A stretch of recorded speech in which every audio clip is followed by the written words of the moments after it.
นะครับที่เดือดแล้วปล่อยไปนะเอาตัวนี้เอาไว้ครับทำกับข้าวเดี๋ยวพอตัวนี้ปล่อย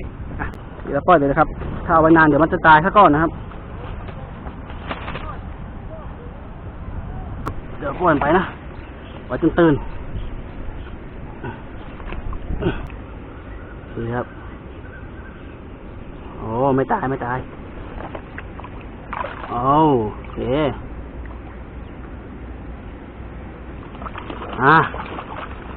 ปล่อยแล้วนะครับ